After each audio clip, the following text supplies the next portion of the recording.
بسم اللہ الرحمن الرحیم لن تنالوا البر حتی تنفقوا مما تحبون، سورہ العمران آیت نمبر 92۔ اس میں اللہ پاک فرما رہا ہے ہرگز نہیں پہنچ سکتے تم نیکی کو جب تک کہ نہ خرچ کرو اللہ کی راہ میں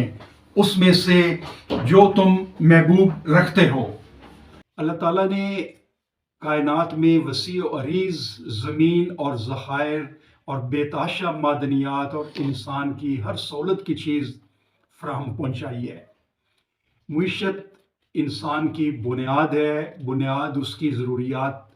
کے بیس کے اوپر، اور بنیاد اس کے اوپر ہے کہ اللہ تعالیٰ نے جب انسان کو بھیجا ہے تو اس کے ساتھ رزق کے تمام ذرائع اللہ پاک نے انسان کے لیے اس دنیا میں فراہم کر دیے ہیں۔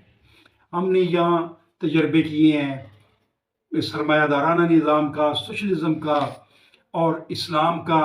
بھی ہمارے سامنے اللہ نے ڈیٹیل میں نظام کی خصوصیات بتائی ہیں۔ کیپٹلزم میں آپ سرمایہ بے تحاشا اکٹھا کر سکتے ہیں، سوشلزم نے اس کو بلاک کر دیا اور سرمایہ کے اوپر حکومت کا کنٹرول قائم کر دیا۔ کوئی آدمی پیسہ نہیں رکھ سکتا، جائیداد نہیں بنا سکتا۔ اب اسلام نے یہ ساری چیزوں کو مد نظر رکھتے ہوئے انسانی خواہشات، انسانی ضروریات اور انسان کی نشو و نما کے لیے جو چیزیں ضروری ہیں ان کو مد نظر رکھتے ہوئے ایک ایسا نظام دیا جو کہ انسانیت کے لیے فار ایور وہ مسائل کو حل کر سکتا ہے۔ اللہ تعالیٰ نے جو ہمیں نظام دیا ہے، پہلی بات تو یہ ہے کہ ہم جو بھی مال کماتے ہیں، پہلی بات تو یہ ہے کہ وہ ہمیں اللہ تعالیٰ کی طرف سے عطا ہوتا ہے۔ ہماری خوبی، ہماری قابلیت، ہماری جو اس میں کوئی چیز کا کمال ہنر کا نہیں ہوتا، وہ اللہ تعالیٰ کی عطا ہے۔ اللہ تعالیٰ رزق عطا فرماتا ہے اپنے قانون کے مطابق، اپنے قاعدے کے مطابق اور اپنے اصولوں کے مطابق۔ لیکن اس میں ہم یہ دیکھتے ہیں کہ جو بھی ہم کماتے ہیں اس کے ہم مالک ہیں، اور مالک ہونے کے بعد اللہ پاک ہمیں کہتا ہے کہ یہ جو میں نے آپ کو مالک بنایا ہے اس کو اس طریقے سے استعمال کرنا ہے۔ اللہ تعالیٰ پہلے فرماتا ہے کہ یہ جو مالو سورہ البقرہ میں 254 آیت ہے، اے ایمان والو خرچ کرو اس میں سے جو مال و متاع دیا ہے ہم نے تم کو۔ اس میں اللہ تعالیٰ واضح فرما رہا ہے کہ یہ مال جو دیا ہے یہ میری عطا ہے۔ پھر سورہ بقرہ میں 215 نمبر آیت ہے، پوچھتے ہیں لوگ تم سے کیا خرچ کریں، کہہ دو جو کچھ خرچ کرو مال میں سے وہ ہے والدین کے لیے، رشتہ داروں کے لیے، یتیموں کے لیے، مسکینوں کے لیے اور مسافروں کے لیے۔ اللہ پاک نے جو مال آپ کو دیا ہے اس کو میں اپنے رشتہ داروں اور یتیموں، مسکینوں، مسافروں اور مانگنے والوں کے لیے استعمال کا حکم دیا ہے۔ اور پھر اللہ تعالیٰ سورہ بقرہ میں ہی 43 آیت میں اللہ پاک فرماتا ہے کہ قائم کرو نماز اور دیا کرو زکوٰۃ۔ اللہ نے جو مال دیا ہے اس کے اوپر زکوٰۃ بھی واجب کر دی ہے۔ اور پھر اللہ یہ فرماتا ہے کہ کون ہے وہ جو قرض حسنہ دے اللہ کو قرض حسنہ، تاکہ بڑھا چڑھا کر واپس کرے اللہ اسے کئی گنا بڑھانا۔ آپ اگر ان آیات کے اوپر غور کریں تو جہاں پہ سوشلزم میں دولت کے اوپر پابندی ہے، کیپٹلزم کے نظام میں دولت بے تریغ رکھنے کے مجاز ہیں، اسلام اس دولت کو گریجولی انسان کی رضامندی کے ساتھ وہ نیچے تقسیم کرتا ہے تاکہ وہ اپنوں میں ہی گردش نہ کرتی رہے۔ تو پہلے اسلام نے یہ فرمایا ہے کہ دولت جو ہے یہ اللہ تعالیٰ کی عطا ہے، پھر آپ اس دولت کو رشتہ داروں، والدین، رشتہ داروں اور مسکینوں، یتیموں کے اوپر استعمال کریں، پھر اس میں سے زکوٰۃ دیں، اور پھر جو زیادہ دولت جن کے پاس ہے وہ قرض حسنہ دیں، لوگوں کو قرض دیں اور وہ اس سے اپنی ڈیولپمنٹ کریں، اپنے بزنس کریں، اپنی ترقی کریں، اور یہ دولت جو ہے وہ ان کے کام آئے۔ اس کے بعد اللہ تعالیٰ فرماتا ہے، یعنی گریجولی دولت کو ڈیوائیڈ کرنے کے اللہ پاک نے طریقے بتائے ہیں کہ کس طریقے سے آپ اس دولت کو استعمال کر سکتے ہیں، اور اس کا بہترین استعمال ہے کہ اللہ کے راستے میں اس کو خرچ کریں۔ اسلام دولت کے ارتکاز کو منع کرتا ہے، اللہ کے راستے میں اس کو خرچ کرنا جو ہے وہ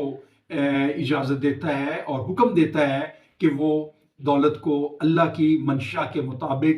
استعمال کرے، ضرورت مندوں میں اور اپنے اوپر، ضرورت مندوں میں، مسافروں کے لیے اور عام فلاح کے کاموں میں لوگوں کو قرض حسنہ دے۔ اور اس سے اگلی ایک سٹیپ ہے کہ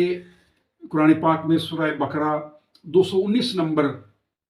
آیت ہے، بسم اللہ الرحمن الرحیم، وَيَسْأَلُونَكَ مَاذَا يُنْفِقُونَ قُلِ الْعَفْوَ، کہ یہ آپ سے جو پوچھتے ہیں کہ ہم کیا خرچ کریں اللہ کی راہ میں، تو ان سے کہیں کہ جو ضرورت سے زائد ہے وہ کر دیں۔ یعنی اسلام ضرورت سے زیادہ دولت کو دوسروں کے اوپر خرچ کرنے کا حکم دیتا ہے، اس کو ارتکاز کا حکم نہیں دیتا۔ اللہ تعالیٰ وہ جو دولت ہوتی ہے جو اللہ عطا کرتا ہے اس کے اوپر دوسروں کا بھی حق ہے، اور ایک اللہ نے جو ویلفیئر سٹیٹ مسلمانوں کے لیے نشاندہی کی ہے اور حکم دیا ہے، اس میں دولت کے ارتکاز کو منع کر کے دولت کو ضرورت مندوں میں تقسیم کرنے کا حکم دیتا ہے، استعمال کرنے کا حکم دیتا ہے، اور دولت کے ارتکاز کو اسلام میں منع فرمایا گیا ہے۔ ہمارا جو یہاں سسٹم چل رہا ہے وہ کیپٹلسٹک سسٹم چل رہا ہے، اس میں جاگیریں ہیں، اس میں دولت کا ارتکاز ہے، اس میں تمام لوگ جو ہیں وہ جتنی دولت کماتے ہیں اس کے حقدار بن جاتے ہیں، اور یہ کیپٹلسٹک سسٹم ہمیں برطانیہ سے ملا ہے، ہمیں جب یہاں پہ انگریز قابض تھا اس نے دیا ہے، ہم نے اس سسٹم میں کوئی تبدیلی نہیں کی۔ اسلام کے سسٹم اس کے بالکل الٹ ہے، جو انسان کی بنیادی ضروریات پوری کرنے کا ذمہ دار بنتا ہے، اور ہر بندے کی بنیادی ضروریات پھر فراہم کی جا سکتی ہیں کہ وہ تمام وسائل جو ہے وہ حکومت استعمال کرے، جو لوگوں کی ڈیولپمنٹ، لوگوں کو بیسک نیڈ دینے میں اور لوگوں کو ایک فلاحی سوسائٹی میں تبدیل کرنے کے لیے استعمال ہو سکے۔ تو اس نظام میں اللہ پاک نے ہمیں اس کو تبدیل کر کے قرآن کے نظام کے مطابق ہمیں چلنے کا حکم دیا ہے۔ ہمارا سرمایہ دار، ہمارا جاگیردار اللہ کے اس پیغام کو جان لے، پہچان لے، مانے یا نہ مانے وہ اس کی مرضی ہے، مان لے گا تو بچ جائے گا، نہیں مانے گا تو پھر اللہ کی پکڑ بڑی سخت ہے، یہاں نہیں تو آگے۔ اس دولت کو اللہ تعالیٰ نے حساب کتاب لینا ہے، اور قرآن پاک میں واضح آیت ہے کہ جس نے سونا چاندی جمع کیا اور گن گن کر رکھا، عنقریب ان کو عذاب کی نوید سنا دو۔ تو دولت کو ہم جمع نہیں کر سکتے، دولت ہمارے پاس اللہ کی امانت ہے، سوسائٹی کی امانت ہے، اس کو سرکولیٹ ہونا چاہیے، جو پسے ہوئے طبقے، جو غریب طبقے ہیں ان کو اٹھانے کے اوپر لگنی چاہیے، اور ایک ویلفیئر سوسائٹی اور ایک ترقی یافتہ قوم پھر ہی بن سکتی ہے کہ ہم دولت کو ضرورت مندوں کے اوپر استعمال کریں، ہر فرد کو بنیادی ضروریات زندگی مہیا کرے، اور تمام ضروریات مہیا کر کے ان کا ٹیلنٹ، ان کی صلاحیتیں تسخیر کائنات کے اوپر لگائیں، اللہ تعالیٰ کے قوانین کو تسخیر کرنے کے اوپر لگائیں، اور انسانیت کے لیے نفع بخش بنے۔ ایک سوسائٹی میں ایک بندہ دوسرے کے لیے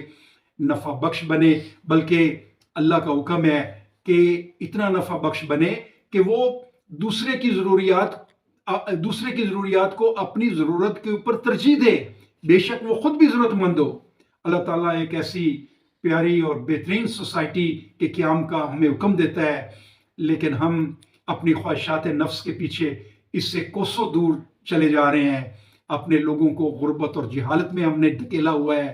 اور اس کے ذریعے سے اللہ کی نعمتوں سے، اللہ کے انعاموں سے بھی محروم ہو رہے ہیں۔ وما علینا الا البلاغ۔